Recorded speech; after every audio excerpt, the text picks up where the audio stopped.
Buenas tardes, amigos del Mañana TV. Nos encontramos con la periodista Valentina Larraqui, que regresa a Reynosa para presentar su más reciente libro de Juan Pablo II.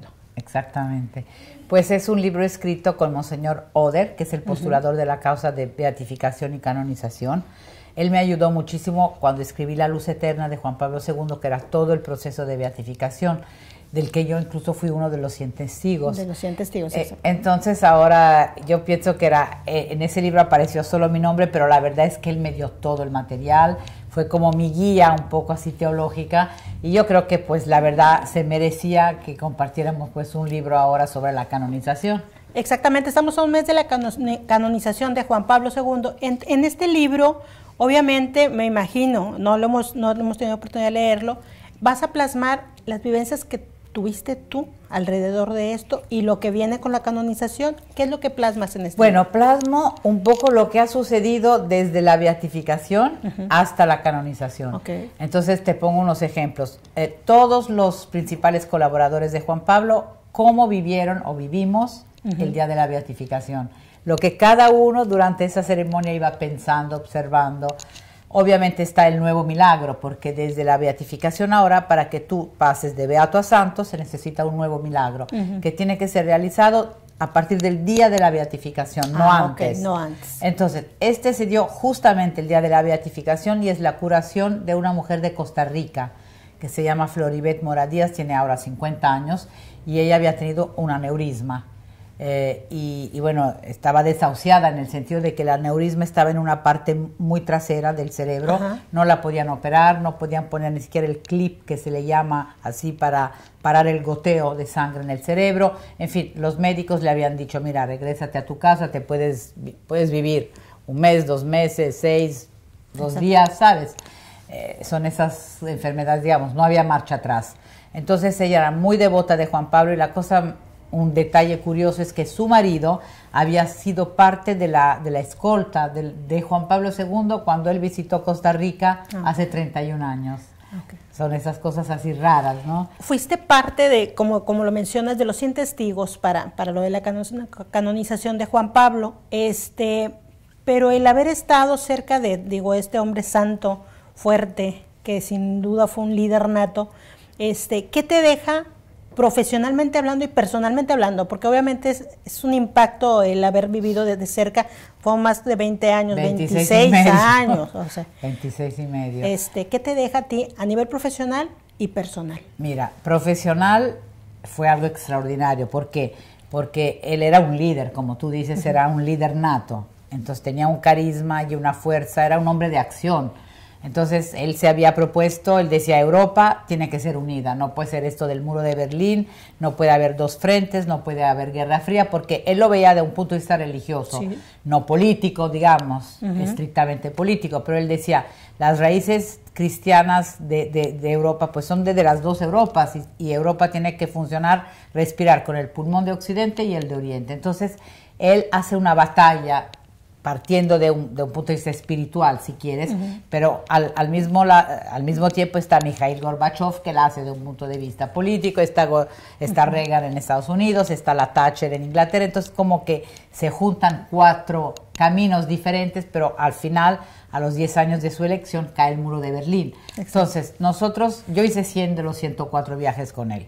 Obviamente, en muchos momentos, a nivel profesional, tú decías, es que yo estoy viendo la historia con H mayúscula, porque si tú veías a Juan Pablo con Fidel Castro en La Habana, es que esa es historia, porque claro, 2 años antes eso te hubieran dicho, Juan Pablo va a estar en La Habana con Fidel Castro, tú hubieras dicho, sí, cómo no, claro, como ir a la luna, ¿me entiendes? Exacto. O ver a Juan Pablo con Nelson Mandela después de que Nelson Mandela ya sale de la cárcel y que es el presidente, en fin, y verlos a los dos, estos dos ancianos, líderes natos también en el estadio ahí en Sudáfrica, tú dices, bueno, esta es una escena histórica.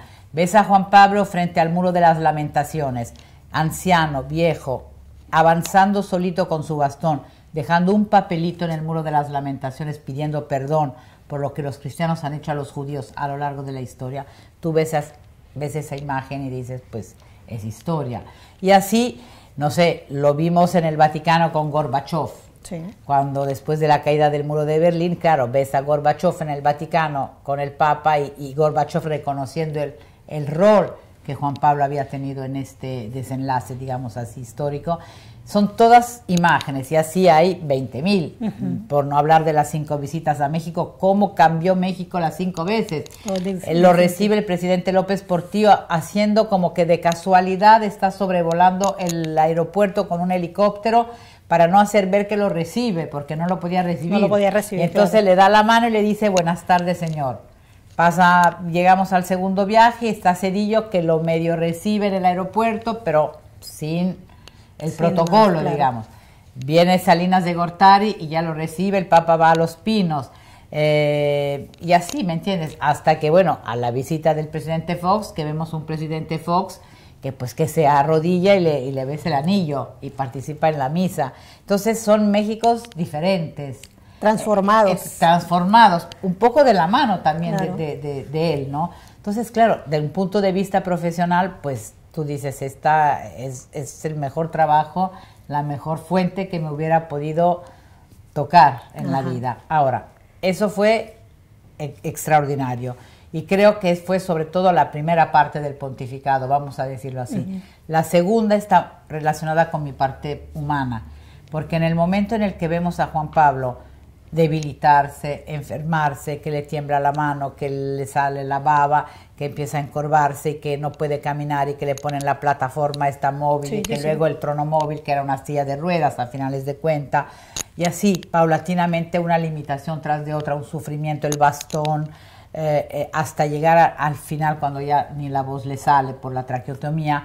Entonces ahí tú te das cuenta que te habías equivocado en un sentido, que tú creías, yo creía, que todo el carisma se debía a los dones que él tenía, porque era guapo, joven, simpático, era un huracán, un torbellino, tenía el don de gentes, bromeaba, todo eso, sí, claro. ¿No? Y de repente, pues le quitan todo eso, porque con el Parkinson ya ni puede ni sonreír, y no puede correr, y no puede irse a la montaña, no puede esquiar, no puede hacer nada, en fin, se vuelve un inválido. Y su fuerza no disminuye, pero para nada. La gente en esa fortaleza de él adquiere como que lo ve todavía más fuerte. Entonces yo creo que esa parte humana es la que a mí más me impactó, porque finalmente era la fortaleza, la entrega, este ejemplo, este testimonio de la cruz.